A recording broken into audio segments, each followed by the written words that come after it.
Hey guys, want to welcome you again to the Three Circle Podcast. This is where we go what we call Beyond the Weekend, and that's what we're going to do today. We're going to take the teaching from the weekend and just go a little farther down the road and just see what's there, and is there more on the tree that we can pick and enjoy and learn. And so today I've got an incredible guest. Been wanting to have this guy on the podcast for a while. It just hadn't worked out yet. And today, sitting in the podcast room with me is the one and only Pastor Marcel Joseph. Now, the thing about Marcel is he's got one of my favorite voices. Like the first time I heard Marcel sing, it just blew me away. One of the best singers.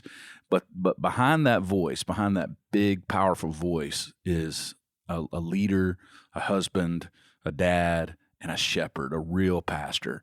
And so, Marcel, it is my honor to have you on the podcast today, bro. Thanks for having me, Pastor Chris. I appreciate it, man. Yeah. So we were just sitting here talking, and you literally are wearing a piece of the vision for Three Circle Midtown. So you're at our Midtown campus over in Midtown Mobile.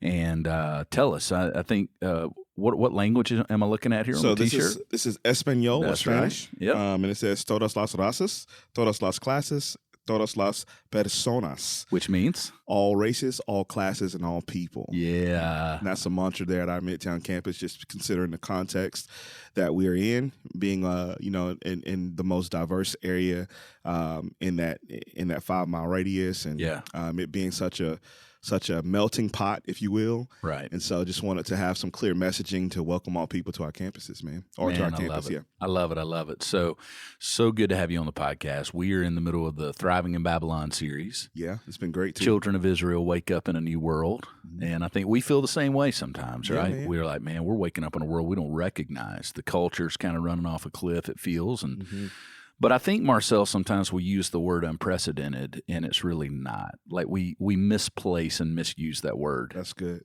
Right? Because there's some history. Like we're not the first people to deal with this stuff historically, right? Right, because there's nothing new under the sun. Nothing. No, good word. I've heard that somewhere. So the truth is, they dealt with maybe worse than we are dealing with now. Yes, sir. You could argue. So as you've been walking through this story, tell me, what are the unique things that you think Daniel and his buddies went through that maybe we need to realize that we could connect with as well? Like maybe some things that when we read the Bible and as kids, we've kind of read the stories of Daniel and Shadrach, Meshach, and Abednego. What do you think we miss if we don't come back to the story and look at it through our now adult eyes? Yeah, I think that number one, they stood for righteousness. They stood for what they knew God's will was for them, and I feel like they were an example. And we see that time and time again through through their story. And I think that's what we're called to do, based on all the evidence that we have in the Bible, the 66 books that we have today, right? We're called to be examples. We're called to be even like the forerunners in what living should look like. And so they honored God. They also honored the leadership, but at the same time, they didn't compromise. They had a ton of compassion. You know what I mean? So it's a lot of the evidence of what it looks like to be a believer. We see it in their lives. Yeah. And so we see it on display. And I think that if we don't pay attention to the details and the spots in the margin, which you so beautifully brought out, even this past week, just in how he approached Nebi, as you called him, right? Nebi, King Nebi. Yeah, like even as he approached him, it's like, hey, he was the king was in authority and a high position. He was one of the greatest kings of that time, and still he was able to speak truth and love with grace, and I think that's what we're called to, and we see that happen like throughout Scripture. They never was, not like David. He didn't call him an uncircumcised Philistine and like that, but he still just honored he really the did. Leadership. Well, it's interesting that you bring that up, because that was the major point of the weekend, right? The idea of the honor principle, and how Daniel, Shadrach, Meshach, Abednego, these young men, they were not weak, right? I think at first glance, if you don't see them in the fiery furnace and in the lion's den, you would think, wow, they're kind of weak. They're just kind of going with the flow. But the truth is, we know the whole story. These men these guys are strong. Yeah. And we see right out of the gate, Marcel, that Daniel purposes in his heart, right? He says, I'm not going to disobey by putting stuff in my body that's from the king's table. So we see that hard line that they're willing to draw right out of the gate. They're not weak at all. Why do you think, Marcel, in our culture, maybe it's the political climate, maybe it's some of the vitriol that we hear from the news and radio and all of that. Why do you think we have equated honoring leaders to acquiescing to them, or honoring leaders and praying for them and hoping the best? Why did we equate that with being weak and not being strong? That's a really good question. I think some of it, depending on your background, right? Like how you were raised, the community you grew up in, the village that you were a part of. I think a lot of that plays into it. So like I remember growing up, it was do as I say, not as I do kind of thing. And it was, hey, do this just because I said so and nothing else, right? Okay. And so that's the way, kind of the way you grew up. Yeah. And so would you call that authoritarian? I guess so. Yeah. Okay. Yeah, very much so. And it doesn't matter who it was. If it was your mom or your dad or your grandma or your auntie, like so, an adult. Yes, if it was an adult, a person of authority. Like I did it. I did this because they said do it. And then if another adult had a problem with it, then I just had to deal with that punishment and keep it moving. Right. So it's just I think part of it is that and trying to please and trying to accommodate in a sense and not hurt any feelings. But I think, what we have to be careful of is, number one, we're accountable for our actions. We're accountable for, what we say, our speech and all that.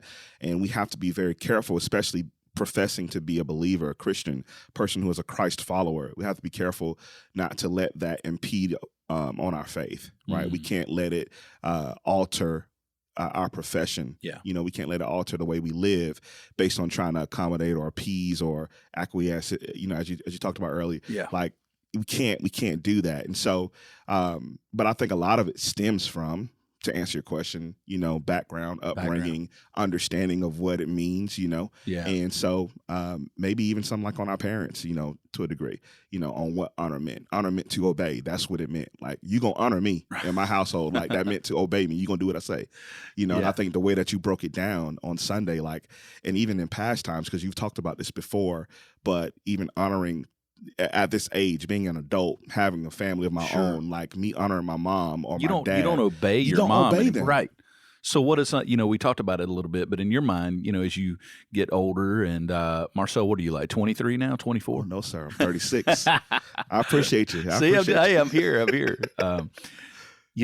I do think that we've misdiagnosed, if you will, what honor really is supposed to look like. Honor does not always mean obey. Yes, sir. And so your mom's not calling you asking, did you get in on time last night? That'd be kind of weird, right? That would be kind of weird. In your mid-30s for mom, me in my mid-40s, my mom's not doing that anymore. But I bet if your mom or my mom walked through that door right now, we would honor them. Yes. And how would you honor your mother if she walked through that door right now? I would push this mic aside and go hug my mom. There you go. Ask her how she's doing. Hey, you thank her for coming. Whatever Offer her it is. something to drink. Right. And whatever. Serve her however I need to. Yeah. Pull up a chair, whatever it is. Yeah. Yeah. And so what we said Sunday this weekend in the teaching is that what that means is high regard. Yeah.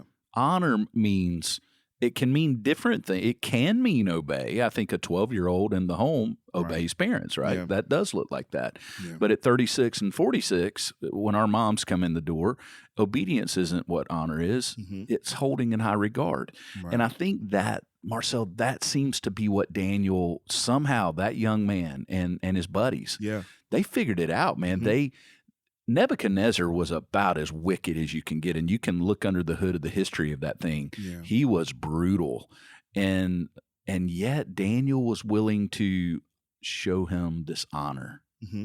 Interesting, isn't it? Yeah, absolutely. So how do you think we can learn from Daniel? How can we learn from these guys and how they danced that dance? Because Daniel did not acquiesce. He didn't agree with Nebuchadnezzar. He, of course, he turned down his food. He did a lot of stuff that could have gotten him killed. Right.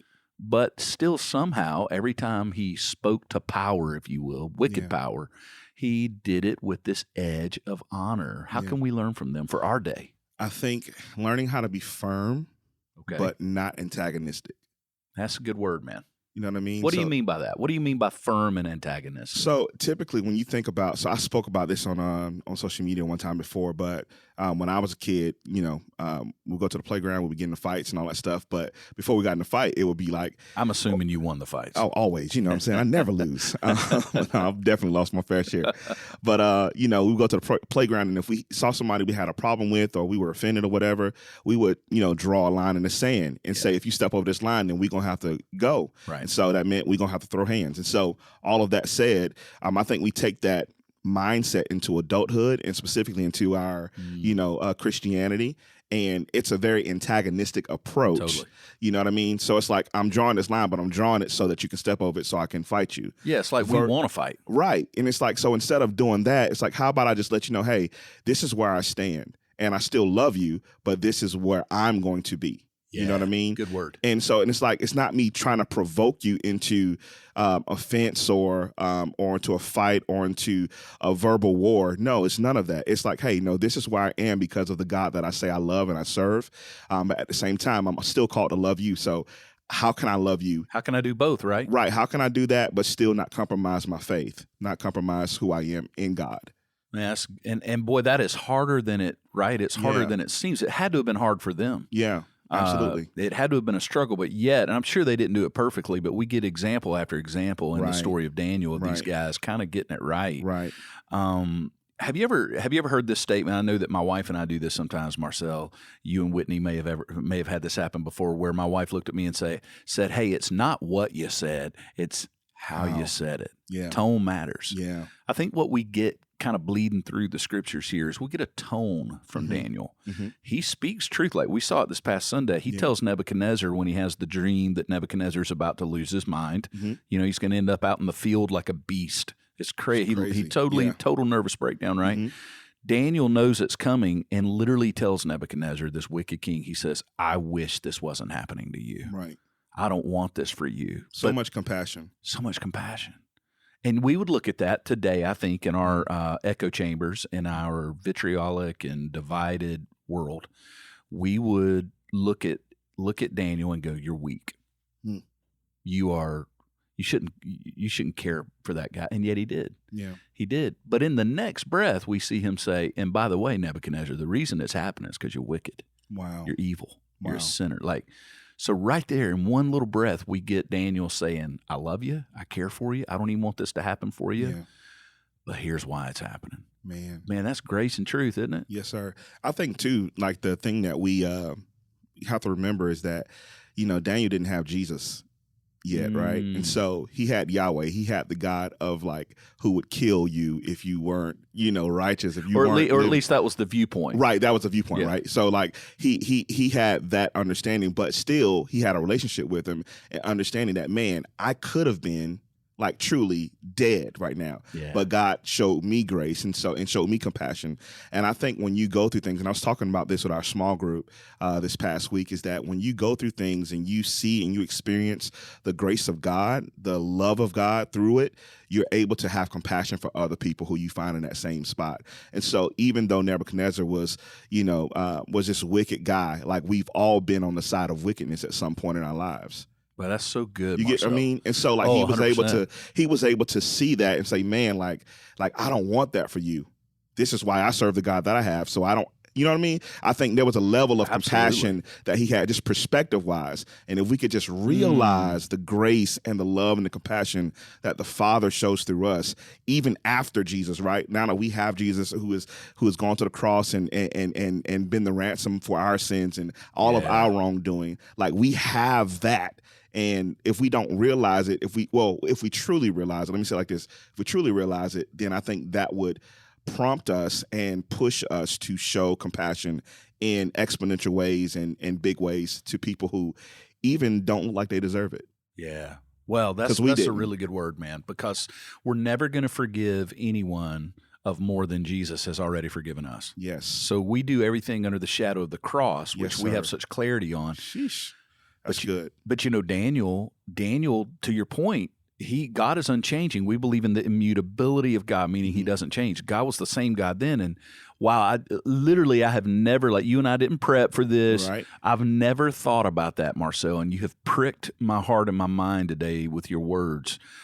Because I'm sitting here thinking, wow, Daniel, that's the only explanation actually Mhm. for why he was willing to show compassion and kindness with Nebuchadnezzar is because he felt just like the only fuel for Yeah. us to love people in that way that are hard to love is the gospel. Yeah. He didn't have the clarity of the gospel you and I have. You Yes, pointed sir. that out. He didn't have the cross and Jesus to look Right. at, but he did know of God's mercy, right? Jeremiah writes in Lamentations, your Wow, yeah, yeah. mercies are new every morning. Morning. Well, Daniel would have known those words.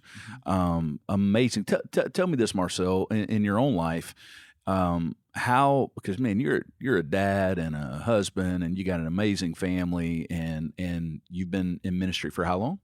Almost 20 years now. Almost 20 years. So you've done relational work, brother. Yes, sir. We know that Yes, sir. that comes along. It comes with the territory. Yep. Dealing with people. Absolutely. People are the most awesome thing about ministry, and Yeah. sometimes it can be the most complex. Yeah. When have you had to lean into the fuel of the cross and the power of the gospel to love people well as a pastor? Man, that's a great question. I mean, obviously there are countless stories. Sure. But, Just pick one off the tree, right? right. I think finding people. So, all right. So, not finding people, but like loving people where they are.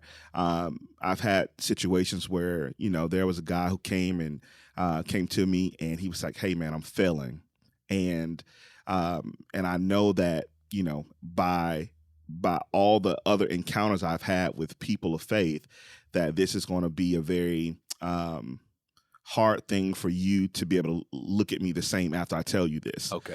And so there was a shame element right, coming to you. right. So there's a ton of it. And so my response, not because I'm so great, but because I've dealt with my fair share of shame and my fair share of sin. Okay. Right. And my response to him was, "Hey, bro, I love you. And this doesn't change the value that God has placed on your life."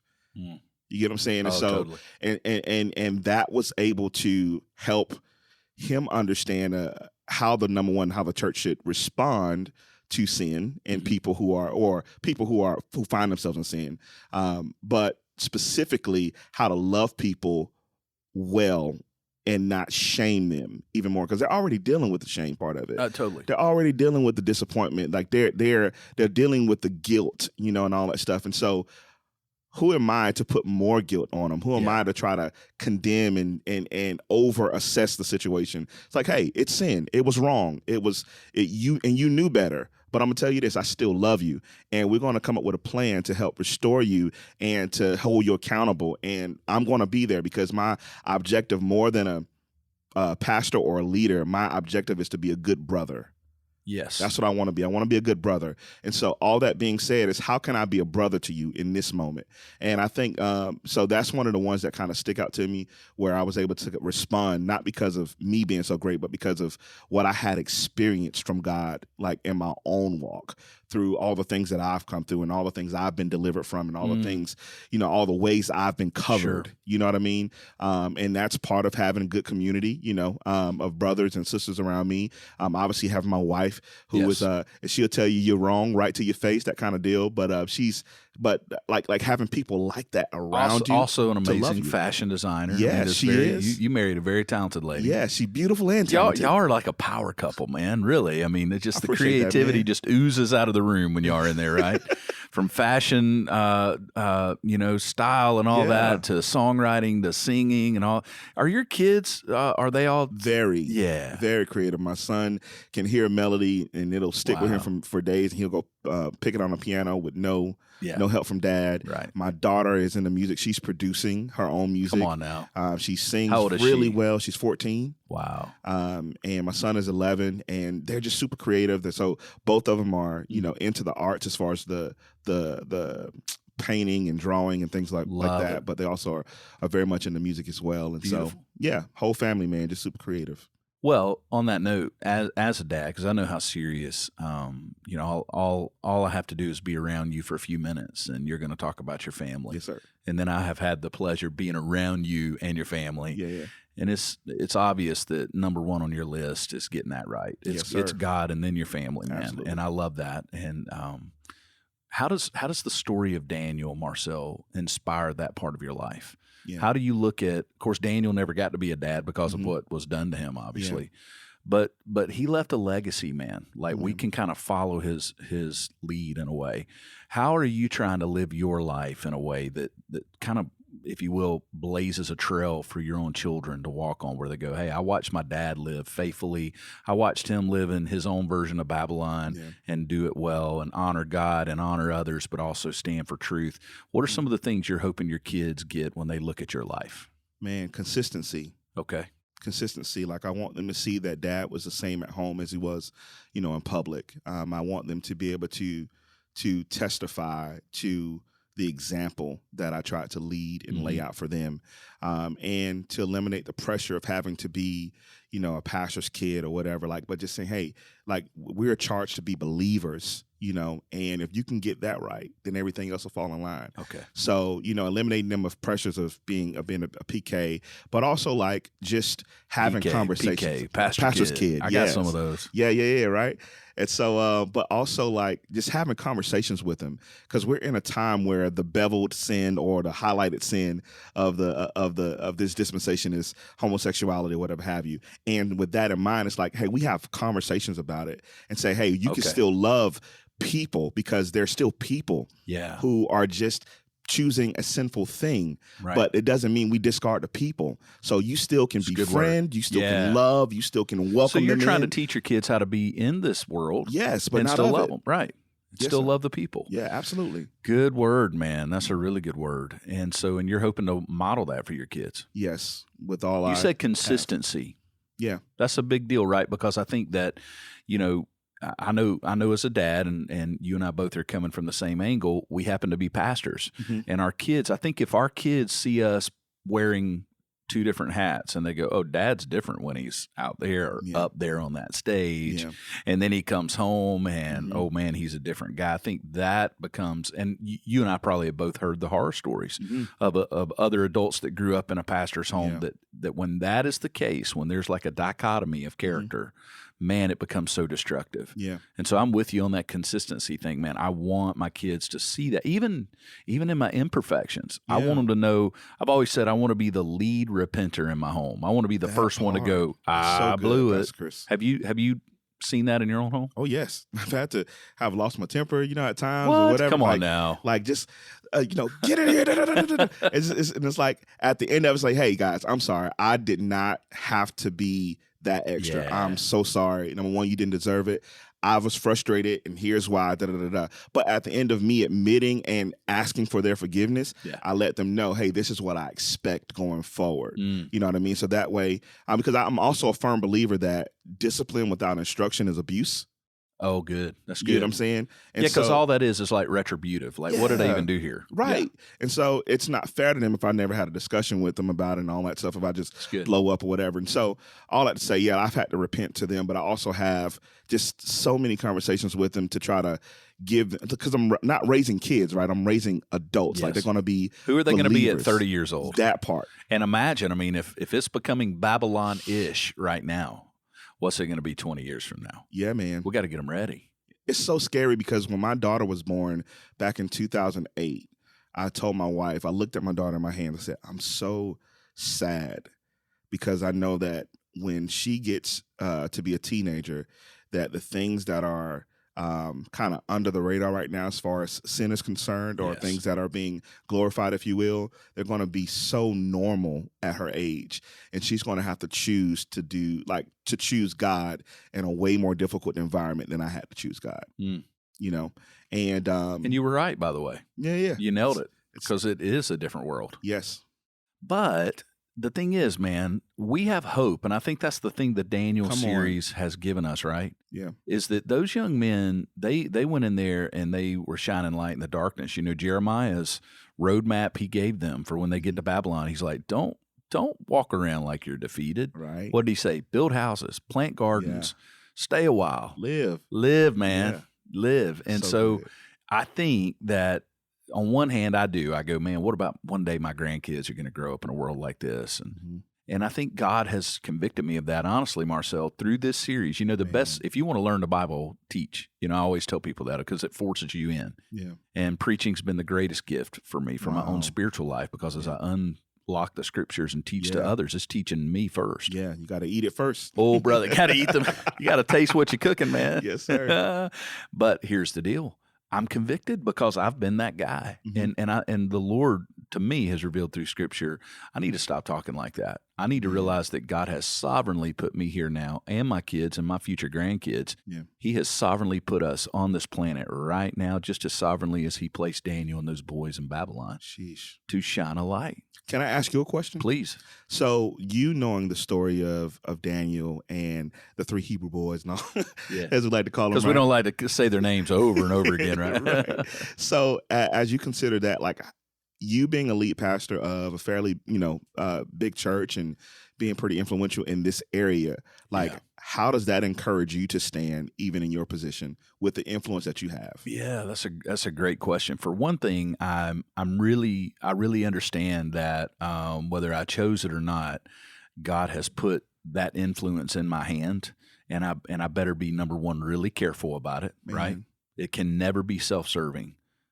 It's got to serve God and others. Whatever influence he's put in my hand, I see it like a hammer that I can swing for good or bad. Yeah. And it's got to be about bringing God glory. And I see Daniel, as Daniel rises through the ranks in Babylon, he's given more and more and more influence. Joseph did it in Egypt too, right? It never became about him. He continued to try to serve the people around him. So I think that's the number one thing is, and you think about in Midtown, what you guys are doing. I think every day, how can I take whatever God's put in my hand, whatever gifts he's given me, talents and influence he's given me, how can I leverage that for the good of the people of Three Circle for sure, but also the communities we find ourselves in?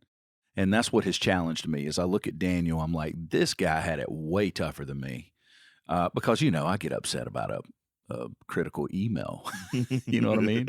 I mean, I'm the guy that can get an 80, it was great. And then that one guy tells me it wasn't, and that bothers me for 2 days. Are you that way? I mean, we all have that. Yep. I look at Daniel and I'm like, he had everything taken from him. And yet he was able to live in such a way that he leveraged everything God put in his hands for those around him. Man, that's good. I think that's the big one. I'm challenged and inspired by Daniel. And then the other thing that inspires me about Daniel, honestly, Marcel, is for all of us to just stop complaining so much.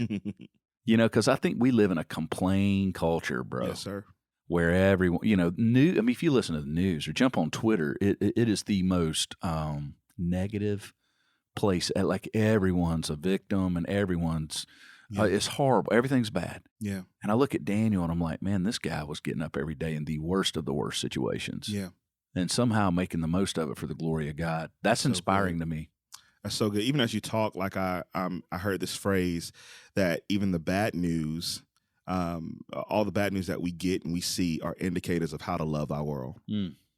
How to love the next person. That's good. They're indicators. Like I get that it's bad. I get that it's horrible. I get that it's growing more evil by the day, but it's also an indicator on how we should respond. Because our greatest strength that we have, I think I texted to you before, but our greatest strength that we have as believers is our decision to obey God. Yes. Right. And so God has commanded us to love him first and then love people well. That's right. And so how do we love people? How do we love our world well? How do we love our neighbor well? And I think that all the things that are circulating in the air are indicators of how to do that. Yeah. Marcel, one thing how long have you been here now? Is it 4 years or 3? 4.5 years. 4.5. It'll be 5 in June. Which is amazing to me. But one thing over the years that you and I, and people might not even know, but every now and then you and I will text back and forth about things. And I'm always struck with your wisdom. You've got, you just deep water, you're like jumping in the deep end of a pool. And any time I throw something out to you, like even in teaching before, I've mentioned things, hey, what do you think about this? And I'm always astounded by the depth of the response and how you always challenge my thinking, even in this podcast today.